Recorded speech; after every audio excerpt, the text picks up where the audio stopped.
Good afternoon, everyone. Welcome to St. Augustine Alligator Farm Alligator Feeding Demonstration. My name is Kristen. I'm one of the reptile keepers here. Before we start, I do a couple of quick safety reminders to go over with everyone. And that is if you have anything that's not directly attached to your body, cameras, cups, kids, cell phones, whatever it may be. We used to lean on railings to those items, not anything on any of those moon posts or inside any wooden ledge. Something as small as a pair of sunglasses could potentially be harmful to our animals, and we don't want you to lose your things either. That being said, we do understand accidents do happen. So if you do have to accidentally drop something to one of our closures, just go ahead and find your nearest staff member. It'd be more helpful in trying to get that item back to you. So we do have to consider our own safety when working with our animals. Unfortunately, because of that, most of the things dropped into the swamp will be so we want to make sure that we're holding on to those items quite tightly. Now that we have that out of the way, I think we can go ahead and start talking about our feeding demonstration. It is just that, a demonstration, because we over 150 Mexican alligators and one American crocodile here in our swamp today. And if I were to try to feed every single one of these animals right here, right now, we would be here all day.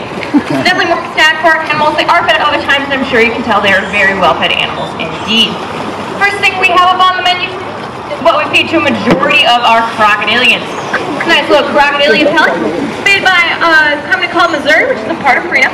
Crocodilian mouths, vets, and our very own staff here got together to figure out just what was needed to go into these pellets so our animals can live long, healthy lives. The really cool thing is they actually do enjoy the pellet.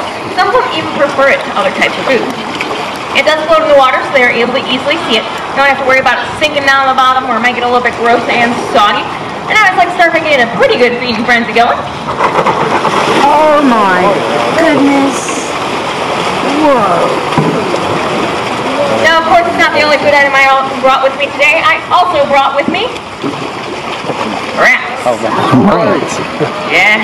Now, while those pellets do contain everything nutrition-wise for our animals, it's very fun to be able to sink their teeth into something they might get in the wild. It's going to get the bones, the fur, the guts, all of that really good stuff, right? So go ahead and feed this one out. It looks like Hershey's over. Hi, Hershey. It's always fun when the crocodile comes over to say hello. Now, just to give everyone a little bit of history about our been here for over 125 years, having been established in 1893. However, this is not our original location. We're actually located just across the street, State Park. In the 1920s, we did suffer from a lot of natural disasters, floodings, hurricanes. That spot actually is currently around 100 or so feet underwater. So we decided to move to the highest point on the island, help mitigate some of those issues. In 1937, we were purchased by the Drysdale family, and we've been with them ever since. Under them, we went from having just American alligators like what we're seeing in front of us right now to having 24 species of crocodilians, which is almost all of them, barring one or two. And during those 125 or so years, we have been committed to providing the best standard of care for our animals, contributing to those bigger pictures of conservation and education. Small things can help, including yourself. If you want to know what you can do for conservation, feel free to talk to me at the end of the show, or simply visit our website. A lot of really cool resources there that I highly recommend checking out. Now, going back to the alligator, though, alligator is what we call generalist carnivores, which means that they are going to be generally eating anything as long as it is meat. They're not picky whatsoever when it comes to food. Everything's on the menu for these animals. Anything from fish, insects, crustaceans, mussels, birds, mammals, you name it, they'll eat it. Anything up to the size of a adult deer. Now, there's a problem with these animals taking down those large prey items. That is the fact that alligators do not have the ability to chew. Their mouths will go up and down. They do not do that side-to-side grinding motion that you and I can do. And their mouths are probably around 60 to 80 conical-shaped teeth that are meant to puncture and hold on to a prey item. Not really meant for tearing and shredding like what you're going to see on the shark or the Komodo dragon. So in order for these animals to actually take down those prey items and then get them into bite-sized, swallowable pieces, they have to do what TV has not so kindly dubbed. That's a 360-degree spin you see a lot of times on nature documentaries. Usually something like the Nile crocodile taking down the wildebeest or the zebra. Believe it or not, that is not how these animals are going to be killing their prey. Highly dismember their prey. No easy way of putting it, but it is their version of a fork and knife, allowing them to take down those much larger prey items. Well, folks, it looks like I'm down to my last rat, and with my last rat does come my last fun fact, which is that as large as these animals are, you'd be surprised by how little they're going to eat.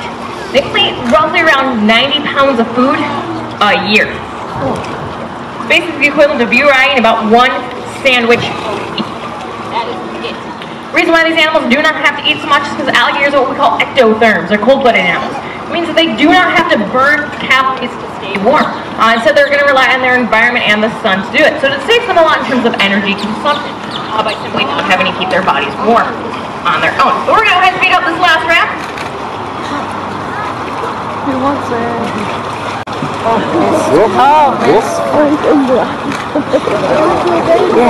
There we go. Folks, like I said, that was my last round. If you have any questions about anything I was talking about, I'm going to head towards our theater area to answer for you. Otherwise, our next show will be at 1 o'clock in the theater. It's our Scales and Tails show. So hopefully we'll see you there. Otherwise, I hope you enjoyed the show. Have a good day here at the zoo.